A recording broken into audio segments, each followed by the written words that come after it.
A very good evening to everyone, and I'm extremely grateful to both of you, sir. So, both of you have been legendaries in your respective fields. So, I would like to thank you, CBN Garu, and at the same time, Chiranjeevi Garu, for coming here and gracing my book launch. This is the most precious moment for me, and I'm extremely thankful for this. On this note, let us dive into the questions. So, my first question goes to Chandrababu Naidu Garu. So recently, my daddy to nenu mee office ku vachinappudu. So you saw my book and you asked me a lot of questions. You were very curious to know asalu book deni gurinchi, asalu nee background enti, asalu nu em chesavu and so on. So meeru first na book title chusinapudu, that is Mindset Shift, Small Changes, Big Impact. So what was your first impression? First impression no na దగ్గరికి వచ్చినప్పుడు అమ్మ మిమ్మల్ని ఇంకా కూడా చిన్న పిల్లలుగానే చూశాను. Narayana guarantee నాకు ఎప్పటి నుంచో పరిచయమే కాకుండా ఒక ప్రత్యేకమైన అభిమానం. దానికి అనేక కారణాలు ఉన్నాయి. అలాంటి సందర్భంలో మిమ్మల్ని చూశాను, కానీ మిమ్మల్ని అదే మరిగా మీ సిస్టర్ గారిని చూస్తున్నాను, కానీ మీరు కూడా ఇంత పెద్ద ఎత్తున పైకి ఎదిగారని ఫస్ట్ టైం నాకు అనిపించింది. ఆశ్చర్యపోయాను. ఎందుకంటే మీరంతా కూడా ఇంకా తండ్రి చాటున ఇంకా రన్ చేస్తున్నారు వ్యవస్థ అనుకున్నాను, కానీ మీకంటూ ఒక ప్రత్యేకంగా ఒక ఆలోచనే కాకుండా ఒక ఆచరణలో పెట్టారంటే, నేను దగ్గర 45 సంవత్సరాల్లో ఏదైతే ప్రాక్టీస్ చేస్తున్నానో నువ్వు చాలా చిన్న వయసులోనే ఆ పని చేసావు. దానికి మనస్ఫూర్తిగా అభినందనలు. Congratulations. I wish all the best. Thank you so much sir. I think I would like to give my credit to my dad, because daddy అర్ధరాత్రి అయినా మార్నింగ్ అయినా 4 o'clock అన్నా 3 o'clock అన్నా ఖచ్చితంగా బ్యాక్ టు బ్యాక్ మీటింగ్స్ పెట్టి he is a workaholic, and I think I have taken that trait from him, and I'm extremely grateful that he has been my guiding force. నేను అందుకనే mind set అనేది ఎట్టుంటుందంటే, నారాయణ గారి ఇన్స్టిట్యూట్లో అదొక brand. ఆ brand కావడానికి అందరూ ఇక్కడ ఉన్నారు, ఆల్ ఇండియా మొత్తం వచ్చారు. ఒక ఆర్డినరీ స్టూడెంట్స్ని ఆయన దగ్గరికి పంపిస్తే వాళ్ళు ఎక్స్ట్రాడినరీ స్టూడెంట్గా తయారు చేసి బయట పంపిస్తున్నారు. ఇంకా మామూలు పిల్లల్ని ఎక్స్ట్రాడినరీగా 4-5 సంవత్సరాల్లో తయారు చేస్తే ఇంకా మిమ్మల్ని వదిలిపెట్టే పరిస్థితి ఉండదు. ఎందుకంటే మిమ్మల్ని అక్కడి నుంచి ఇంట్లో 24 గంటలు ఉంటారు కాబట్టి ఆయన క్రమశిక్షణ, లేకపోతే ఆయన రుద్దుడు కార్యక్రమం అంటే కొంతమందికి మీకు ఆశ్చర్యం వేస్తుంది. రుద్దడం అంటే రుద్దడం కాదు, పర్ఫెక్ట్గా తయారు చేయడం. ఆ ప్రిసిషన్ వచ్చే వరకు వదిలిపెట్టడు. ఎన్ని ఎఫర్ట్స్ అయినా చేస్తాడు. ఒక దారిలో కానీ రాకపోతే ఇంకొక దారి, ఆల్టర్నేటివ్ రూట్ ఎత్తుతాడు. అల్టిమేట్గా విజయం సాధించే వరకు వదిలిపెట్టడు. ఆయన తయారు చేసిన ప్రోడక్ట్స్ వేరు. అయితే అది వచ్చినప్పుడు నాకు అనిపించింది, మీకు అందరూ పేరెంట్స్ కూడా ఆలోచిస్తాం, పిల్లలు మనకంటే ఇంకా బాగా రాణించాలి, తల్లిదండ్రుల కంటే పిల్లలు ఇంకా బాగా చేసినప్పుడు ఒక సాటిస్ఫాక్షన్ ఉంటుంది. కానీ మీరు చిన్న వయసులోనే చాలా ముందుకు పోగలిగారు. ఇద్దరిని నేను చూస్తున్నా, మీ ఆర్గనైజేషన్ చూస్తున్నా. అప్పుడప్పుడు నారాయణ గారు అనేవారు, నేను నారాయణ ఇన్స్టిట్యూట్లో ఉంటే ఇంకా బెటర్గా ఉంటుందని. ఏం బాధ లేదు, మీరు లేకపోతేనే అక్కడ బెటర్గా ఉంటుంది. ఆ స్టేజ్కి రీచ్ అయిపోయింది. మీరు లేరనే లోటు ఏమీ లేదు. దానికి కారణం మీ ఎఫర్ట్, మీరు చేసిన విధానం. నేను ఎప్పుడైతే మైండ్ సెట్ ఏ విధంగా పనిచేస్తుంది అని ఆ బుక్ చూసినప్పుడే నాకు చాలా ఆశ్చర్యం వేసింది. ఒక బెస్ట్ సబ్జెక్ట్ని సెలెక్ట్ చేసుకొని మైండ్ సెట్ అనేది కానీ కొద్దిగా మార్చుకుంటే పాజిటివ్ మైండ్ సెట్తో ఉంటే ఏదైనా చేయగలుగుతామని అతి చిన్న వయసులో రాసినటువంటి శ్రావణ్ని మనస్ఫూర్తిగా అభినందిస్తున్నా. Hands off to her. Thank you so much sir. Thank you. చాలామందిని చూశారు కానీ మేమందరం ప్రాక్టీస్ చేసాం. మేము ప్రాక్టీస్ చేసి పైకి వచ్చాం. నువ్వు ఒక స్టెప్ ముందుకెళ్ళి 10 మంది పైకి రావడానికి నువ్వు ప్రయత్నం చేస్తున్నావు. Congratulations. I wish all the best. Thank you so much sir. I believe we always underestimate the power of mind. Our mind is a powerful tool. Kani nijanga, how many people today are using our mind to the fullest? Like, we can rewire our thought process. We can go into that subconscious mind. We can trigger that subconscious mind. And nijanga, when we go deeper, when we understand ourselves better, I think that shift can change your whole life. And that is the background behind why I wrote this book, because I believe చిన్నప్పటి నుంచే we'll have so many insecurities. నన్ను చిన్నప్పుడు చూసుంటే I was obese, I was dark, నాకు చాలా stage fear ఉండేది. నాకు భయం వేసేది యాక్చువల్లీ ప్రెస్ మీట్స్.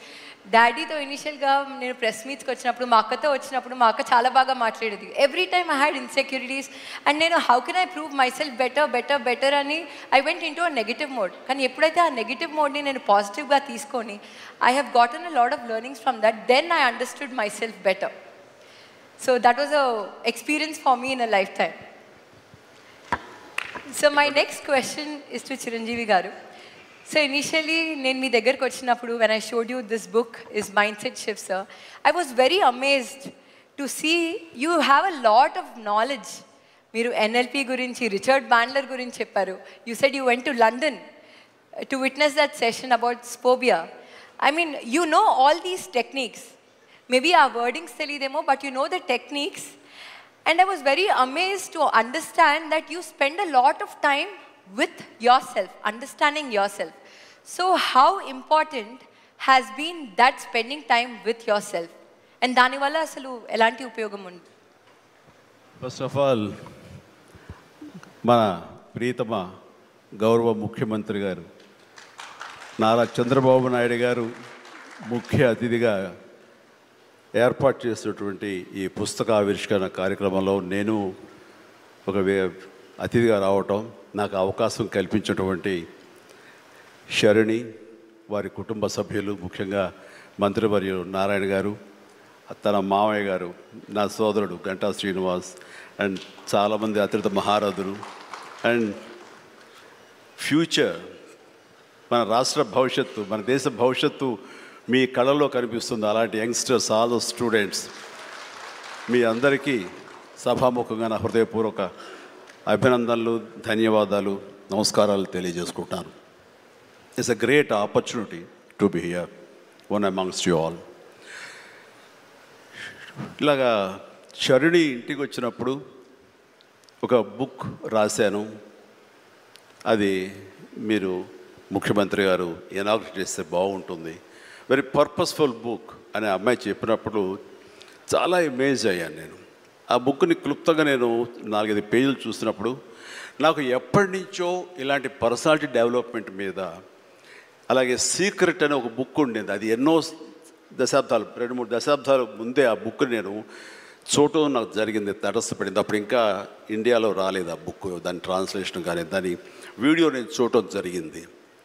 ఆ బుక్లో చెప్పిన ఎన్నో విషయాలు నాకు తెలుసో తెలియకనో నాకు నేనుగా అనుకున్న అవన్నీ ఆచరించడం మొదలుపెట్టాను నేను. అది నాకు ఎంతో హెల్ప్ అయింది. ఓ ఇలా ఉంటుందా అన్నది. సో తను అడిగిన ప్రశ్న కానీ ఇందాక గౌరవ ముఖ్యమంత్రి గారు చెప్తున్న దానికి మైండ్ సెట్ షిఫ్ట్ అనేది అత్యంత అవసరం. మనం ఒక గాడిన పడి అదే ధోరణిలో ఒక గానుగెద్దులాగా కష్టపడతాం. ప్రతి వాళ్ళు కష్టపడతారు. బట్ ఆ కష్టపడటంలో స్మార్ట్గా కష్టపడతారా, హార్డ్ వర్క్ తోటి వాళ్ళు కష్టపడుతున్నారా అనే దాని మీద మనం ఆలోచించుకుంటే కనుక చాలామంది ఇలాంటి అవేర్నెస్ లేక, ఇలాంటి శరణి లాంటి వాళ్ళు ఇచ్చేటువంటి పుస్తకాలు వాళ్ళకి గైడ్ చేయక, లేకపోతే గురువులు గైడ్ చేయక, లేకపోతే వాళ్ళుగా ఆ షిఫ్ట్ అనేది తెలియక అదే గానుగెద్దులాగా అదే కష్టంతో అలాగే జీవితాన్ని వెళ్ళదీసే వస్తారు. అట్లాగే ఏదో టైంలో రిటైర్డ్ అయిపోతారు, జీవితం చాలిస్తారు, ఇది చాలు ఈ జన్మకి ఇంతే అనుకుంటారు. అది కరెక్ట్ కాదు. మైండ్ షిఫ్ట్ చేయటం మూలంగా కష్టపడే మనస్తత్వం ఉంటే, నీ ఇష్టమైనటువంటి ప్రొఫెషన్లో కనుక నువ్వు ఉండగలిగితే ఆ రాణింపు, ఆ వెళ్ళే హైట్స్ అది వేరే. అంటే ఉదాహరణకి నేను చెప్పుకుంటే నా గురించి సాదాసీదా కుటుంబంలో పుట్టి ఒక మామూలుగా ఒక డిగ్రీలో యావరేజ్ మార్కులతో చేసిన తర్వాత ఏం చేయాలి, ఎలా చేయాలి అని అనుకుంటే నా తల్లిదండ్రులు నన్ను గైడ్ చేసేంత నాలెడ్జ్ కూడా వాళ్ళకి లేదు. అలాంటి టైంలో నాకు అనిపించింది, నాకు చిన్నప్పటి నుంచి ఇంట్రెస్ట్ యాక్టింగ్. 10th క్లాస్ చదువుతున్నప్పుడు ఒక డ్రామా వేశాను, బెస్ట్ యాక్టర్ వచ్చింది. కాలేజ్ డేస్లో ఇంకో డ్రామా వేశాను, అది బెస్ట్ యాక్టర్ వచ్చింది. అది documented, it's that full proof. So నాకు అనిపించింది, ఓహో మనలో గొప్ప నటుడు ఉన్నారనమాట, మనం కనుక ట్రై చేస్తే సినిమా ఇండస్ట్రీలో ఒక లెవెల్లో ఉండొచ్చు అనమాట.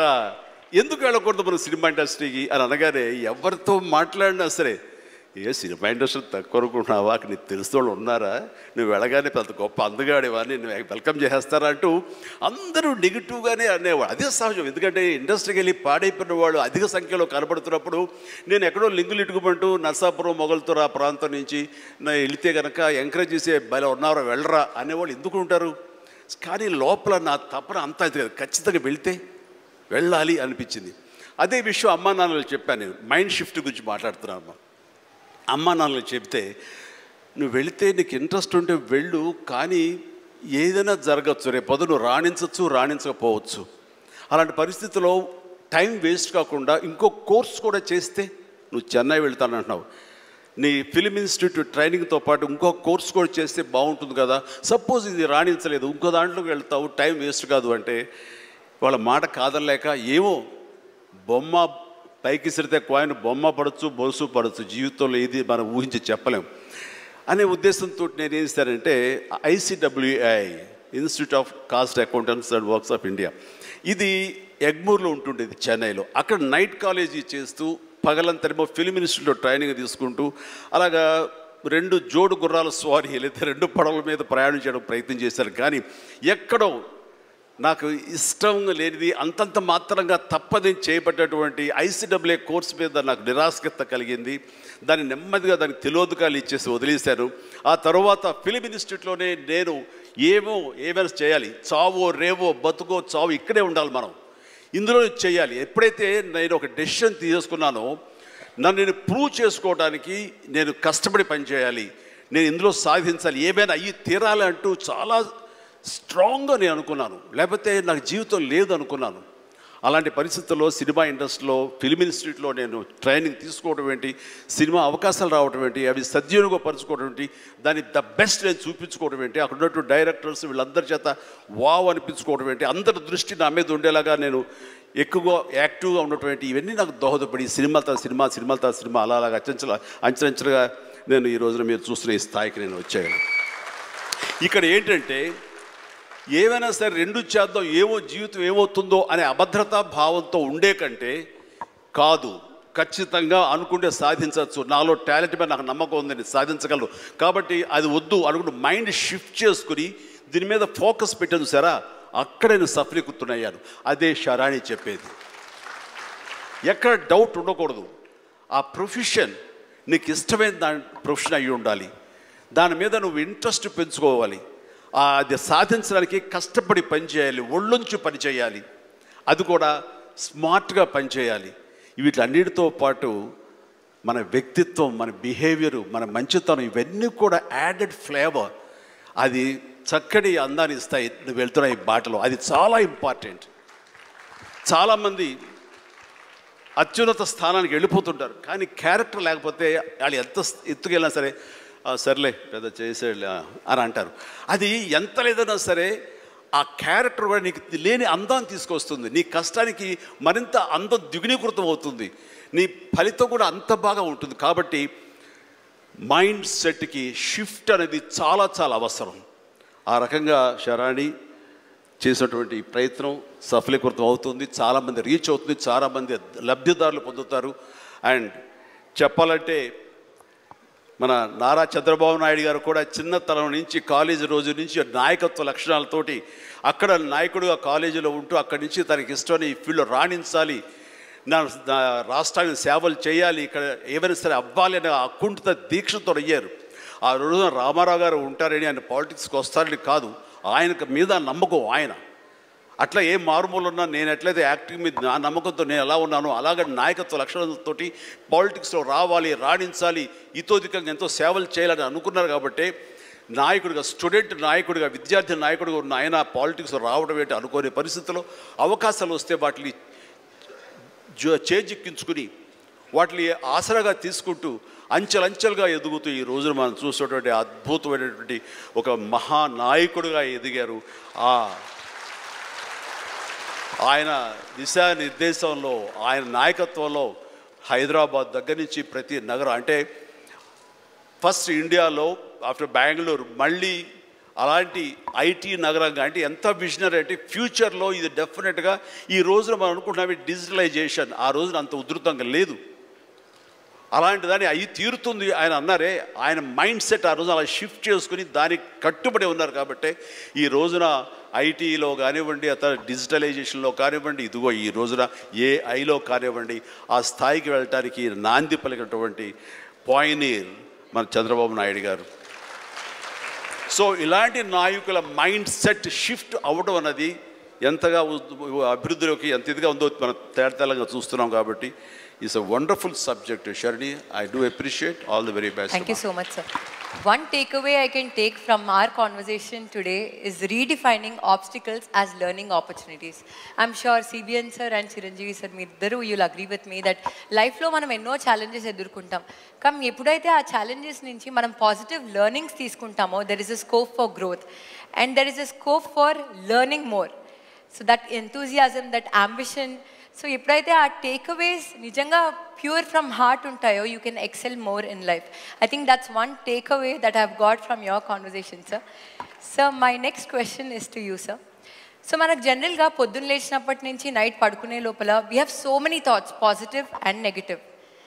కానీ one thought is enough to generate one task. So one thought నుంచి ఒక యాక్టివిటీ అన్నా టాస్క్ అన్నా ఉంటుంది.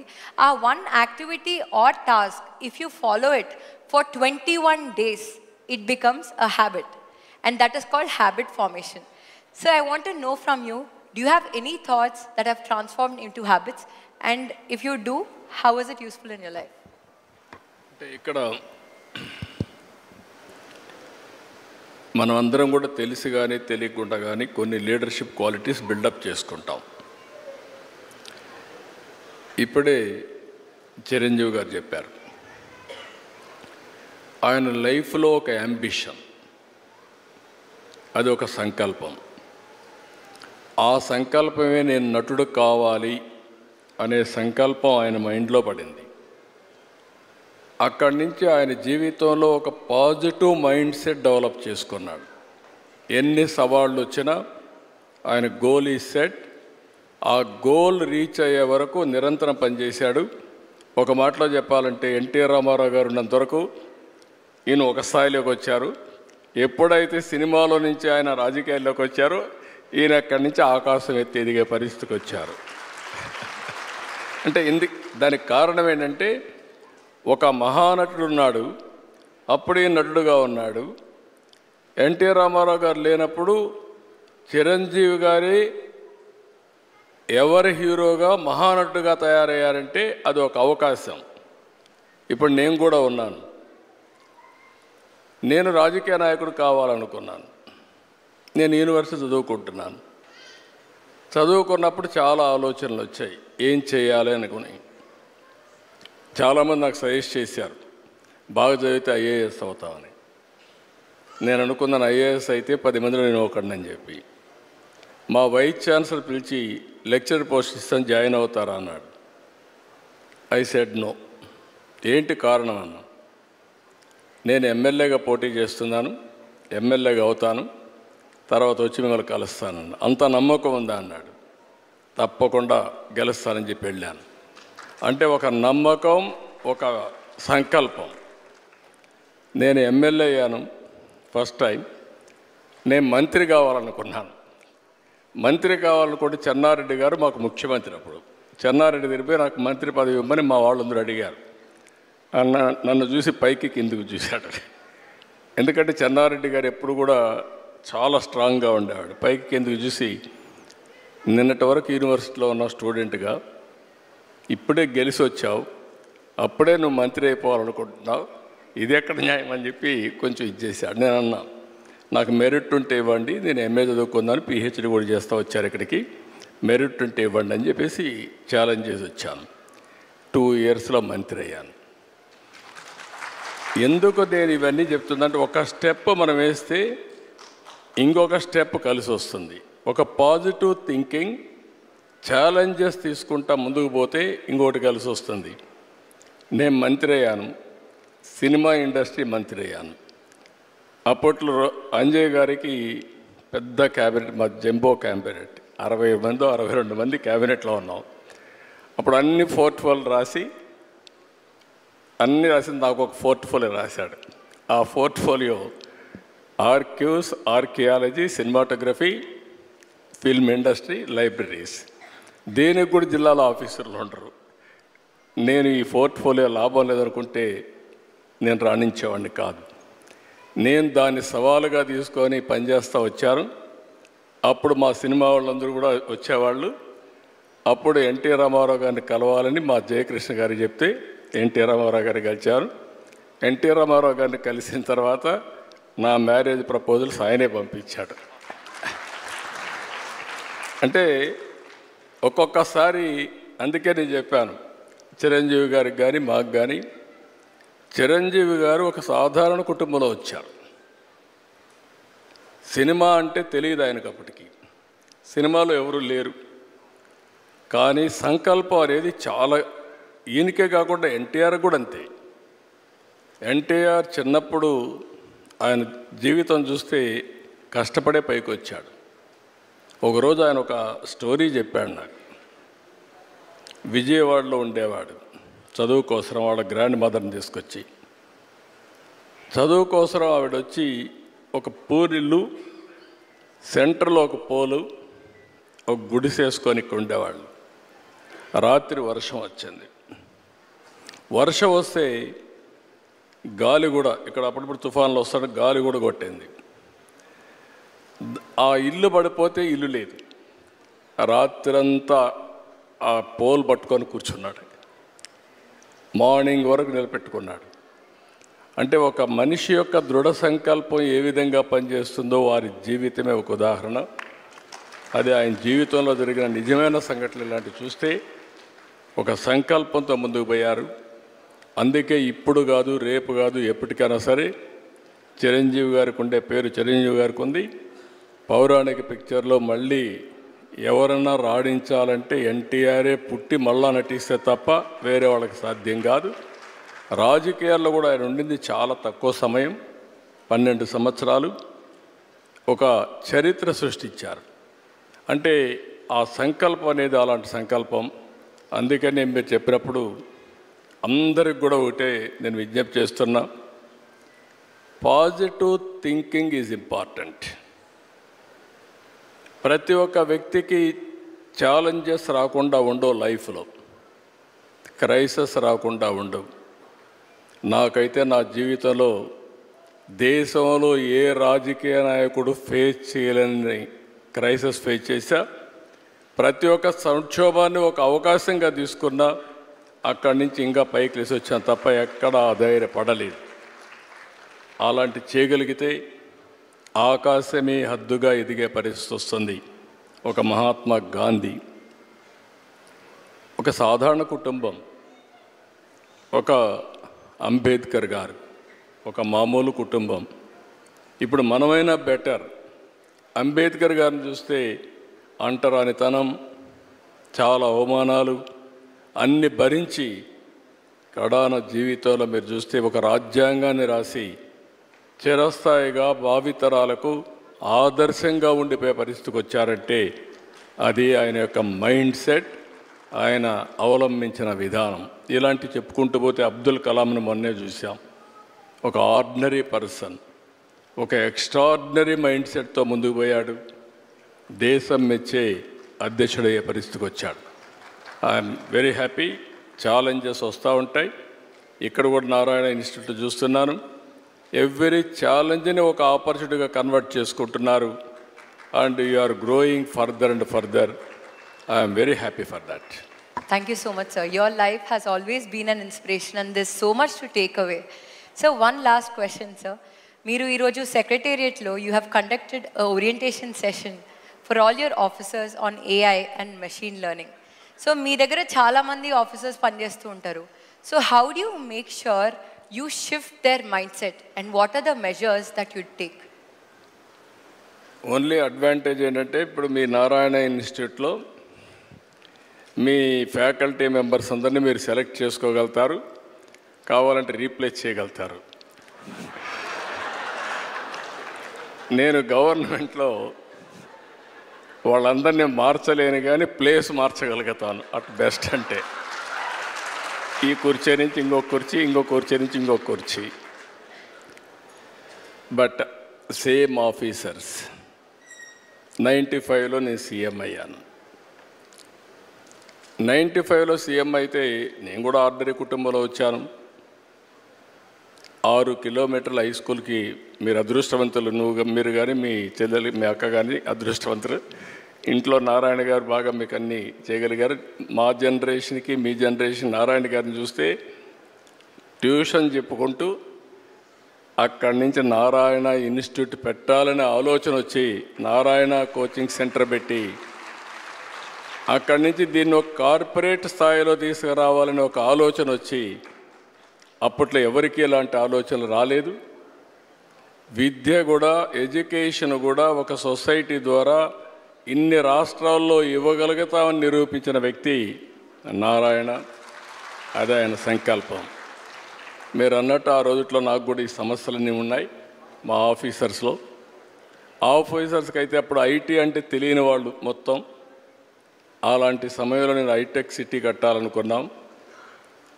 ఆ హైటెక్ సిటీకి బ్రెయిన్ స్టార్మింగ్ అంతా చేసిన తర్వాత ఇదే మరి అందరం కూర్చొని ఆలోచించాం.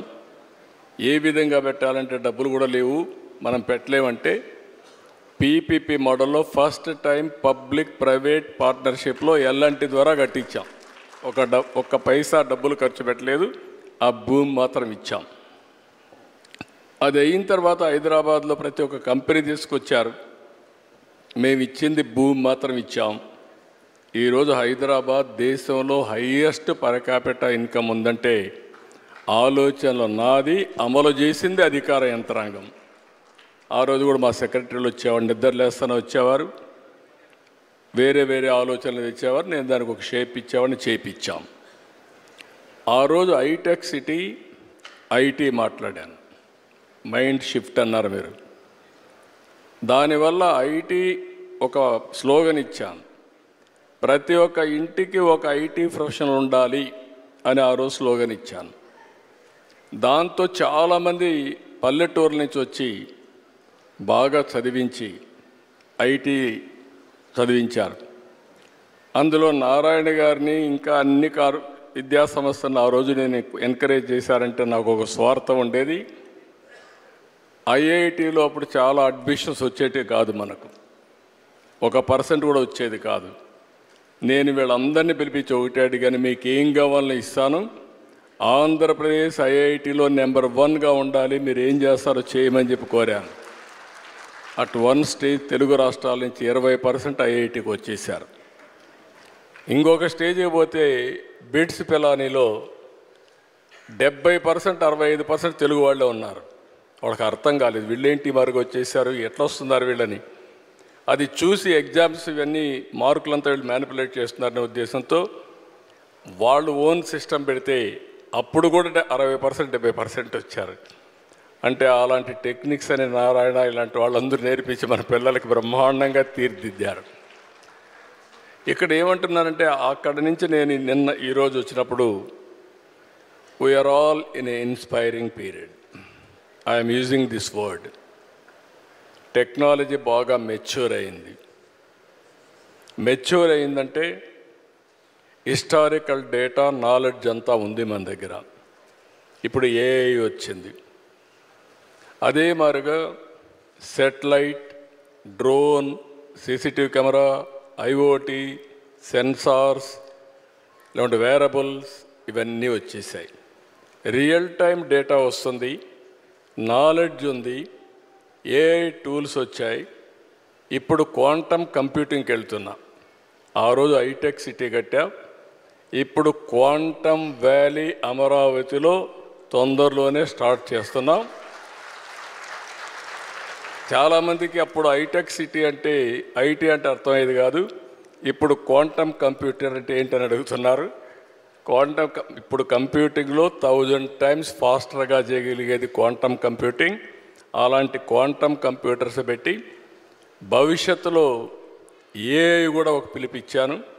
ప్రతి ఒక్క ఇంట్లో ఒక ఏఐ ప్రొఫెషనల్ ఉండాలి. యూస్ కేస్ అన్న తయారు చేయాలి, లేకుంటే ఏఐ అన్న వాడుకోవాలి అని ఒక పిలిపిచ్చాను. నా ఆలోచన ఒకటి, 2047కి భారతదేశంలో అగ్రజాతిగా ఎక్కువ ఆదాయం వచ్చేవాళ్ళు ఎవరంటే దానికి తెలుగువారు చిరునామాగా ఉండాలనేది నా ఆలోచన. రెండోది, ప్రపంచంలోనే నాలెడ్జ్ ఎకానమీలో ఇన్ఫ్లుయెన్షియల్ పర్సన్స్గా తెలుగు వాళ్ళు ఉండాలని నా ఆలోచన. ఇది ఉండాలని ఆలోచన పెట్టుకుంటే లాభం లేదు. మీరు కూడా ఏ విధంగా అయితే నిర్దిష్టమైన ఒక టార్గెట్స్ పెట్టుకున్నారో నేను కూడా ఒక టార్గెట్ పెట్టుకున్నా. అందుకని ఈరోజు ఏఐ అనేది రియాలిటీ. మా ఆఫీసర్స్ అందరికీ కూడా ఏఐ నేర్పించాలనే ఉద్దేశంతోనే క్లాసులు పెట్టాం. నేర్చుకుంటారా అంటే చాలామంది ఫాలో అవుతారు, కొంతమంది అని నేర్చుకుంటారు. వన్స్ ఆ ఎకో సిస్టమ్ క్రియేట్ చేస్తే ఈరోజు ఇక్కడ మీరు నారాయణ ఇన్స్టిట్యూట్లో ఎట్టయితే ప్రతి ఒక్కసారి ఆల్ టీచర్స్ అంతా రేటింగ్ కానీ మానిటరింగ్ కానీ పర్ఫెక్ట్గా సిస్టమ్స్ ఉంటాయి మీకు. మేము కూడా గవర్నమెంట్లో అది తయారు చేయగలిగితే ఆటోమేటిక్గా కాంపిటీషన్ స్టార్ట్ అవుతుంది. నిన్న మొన్న మీరు చూసుంటారు, మీరు ఏ సిస్టమ్స్ అయితే ఫాలో అవుతున్నారో మేము కూడా వాట్సాప్ గవర్నెన్స్ ద్వారా మీరు ఏ ఆఫీసుకు పోయే పని లేకుండా ఏ పని కావాలన్నా, ఏ రిజల్ట్ కావాలన్నా, ఏ సర్టిఫికేట్ కావాలన్నా రియల్ టైంలో ఇచ్చే పరిస్థితికి వచ్చాం. 270 సర్వీసెస్ ప్రొవైడ్ చేస్తున్నాం. అనదర్ 4 monthsలో 1000 సర్వీసులు ఇస్తాం. ఏ వ్యక్తి ఏ ఆఫీసుకు పోయే పని లేదు, మీరు టైప్ కూడా చేసే పని లేదు. హాయ్ అని మీరు ఏదైతే మేము ఇచ్చిన నెంబర్ కొట్టి మీకేం కావాలనో చెప్తే ఆ పని చేసి మళ్ళా మీకు సమాధానం చేసే పరిస్థితి తీసుకొస్తాం. మేము మీ ప్రైవేట్ సెక్టర్లో ఎట్లయితే మీరు కంపీట్ చేస్తున్నారో మీకంటే ఇంకా ఎఫెక్టివ్గా చేయాలని మైండ్ సెట్ షిఫ్ట్లో ఈరోజు గవర్నమెంట్ ఉంది. But it is possible, everything is in our hands. అది ఆ ప్రాక్టీస్, పాజిటివ్ మైండ్ సెట్తో మనం పోతే ఏదైనా చేయగలుగుతాం. That's amazing to know, sir. I can see a lot of passion in your journey. So ఎప్పుడైతే ఒక మనిషికి dedication, consistency and never give up attitude ఉంటుందో ఖచ్చితంగా వాళ్ళ మైండ్ సెట్ స్ట్రాంగ్ ఉంటుంది and they will become successful in life. Chiranjeevi sir, my last question is to you sir. So I want to ask you if you want to share one powerful message that will help in rewiring everyone's mindset. Yes, జీవితం అన్నది cake walk కాదు, పూల పాన్పు కాదు. ప్రతి క్షణం ప్రతి చోట ఇందాక మీరు అన్నట్లుగా అబ్స్టికల్స్ వస్తుంటాయి, ఆటంకాలు వస్తుంటాయి, ప్రతిబంధకాలు వస్తుంటాయి అండ్ ప్రతికూల పరిస్థితులు ఏర్పడుతుంటాయి. మనం గోల్ స్ట్రాంగ్ అనుకుంటాం, దానికి కావాల్సిన కష్టం పడుతుంటాం, దానికి కావాల్సిన అవకాశాలని మనం చేజెక్కించుకొని ముందుకు వెళ్ళటం కోసం అన్ని రకాలుగా మనం ప్రయత్నం చేస్తుంటాం. మరి తప్పు ఎక్కడ జరిగింది అంటే నీకు ఎన్నో అన్ఫోర్సీన్ బయటకు వస్తుంటాయి, ఒక డిస్ట్రక్షన్స్ వస్తుంటాయి, డిసప్పాయింట్మెంట్స్ వస్తుంటాయి, నేను డీమోటివేట్ చేసేవాళ్ళు ఉంటారు. ఇలాంటి డీలు ఎన్ని ఉన్నా సరే దాన్ని ఢీ కొనాలంటే ఒక డిటర్మినేషన్ ఉండాలి. అది వెరీ మచ్ ఇంపార్టెంట్. అంటే బెదరకూడదు, మన ధ్యేయం చెక్కు చెదరకూడదు, అకుంఠిత దీక్షతోటి ముందుకు వెళుతూ ఉండాలి. నా విషయానికి వస్తే కనుక నేను వచ్చిన కొత్తలో డెఫినెట్లీ నన్ను డిసప్పాయింట్ చేసిన వాళ్ళు ఉన్నారు. నేను హీరోగా ఎదుగుతున్న సమయంలో, హీరోగా 4-5 సినిమాలు చేస్తున్న సమయంలో కొంతమంది ప్రొడ్యూసర్స్ నన్ను ఒక తక్కువ స్థాయి రౌడీ వేషాల కోసం అడిగారు. కొత్తలుడు అని, కొత్తపేట రౌడీ అని, అలా మోసగాడని ఇట్లాగా అడుగుతుంటే పెద్ద పెద్ద హీరో, నేను పక్క నుంచి మంచి హీరో వేషాలు వేస్తున్నాను. కొన్ని యాంటీ హీరో అయి ఉండొచ్చు, but hero lead man characters వేస్తుంటే ఎక్కడో డిసప్పాయింట్మెంట్ ఉంటుంది. అబ్బా ఏంటి నేను హీరోగా పాజిటివ్ క్యారెక్టర్గా చట్టాన్ని కళ్ళు ఇలాంటి సినిమాల్లో హీరోగా చేస్తుంటే నన్ను చిన్న చిన్న రౌడీ వేషాలు ఏమంటున్నారు, నా జీవితం ఏమైపోతుంది, ఇలా కాదు కదా అని అనుకునే పరిస్థితి, వాళ్ళకి ఎదురు చెప్పలేని పరిస్థితి. కానీ లోపల ఒకటే ధైర్యం, ఎన్ని వేషాలైనా వేయనివ్వండి, ఎటువంటి వేషాలు వేయనివ్వండి, నేను ఖచ్చితంగా అలాంటి వాటి కోసం ఎదురు చూస్తాను, అలాంటి ఖచ్చితంగా వస్తాయని ఒక దీక్ష, ఒక నమ్మకం నాకు. ఆ నమ్మకం నిలబెట్టింది. అండ్ ప్రేక్షకులు, నేను చిన్న చిన్న విలన పాత్ర 2-3 సార్లు సినిమాలు వేసినా సరే అందరూ కూడా చమక్లా మరిచేవాడిని, ఆకర్షించుకునేవాడిని. ఇడెవడో భలే చేస్తున్నాడు, శబాష్, నెక్స్ట్ పిక్చర్ ఎత్తుంది చేయాలి, అండ్ ఇతను సాంగ్స్ బాగా చేస్తాడు, ఈ సాంగ్స్ పెట్టి ఇతను హీరోగా చేయాలంటూ ప్రేక్షకుల చేత నేను మనల్ని పొంది, ప్రేక్షకులు సినిమా ఇండస్ట్రీలో ఉన్నటువంటి ప్రొడ్యూసర్ని, డైరెక్టర్ని నన్ను ఖచ్చితంగా పెట్టుకుని తీసేలాగా చేశారు. కాబట్టి ప్రేక్షక దేవుళ్ళకి ఎప్పుడు నేను రుణపడి ఉంటాను. అది నా ఒక అధ్యక్ష. నా కాన్ఫిడెన్స్ వాళ్ళని రీచ్ అయింది. నేను చెప్పుకోకర్లా, నువ్వు చేసే చిన్న పాత్రని పెద్ద పాత్ర సరే, నువ్వు చేసే దాంట్లో నీ కన్విక్షన్, నీ యొక్క హావభావాలు, నీ హుషారు వాళ్ళని ఎక్కడో తెలియకుండా రీచ్ అవుతుంది.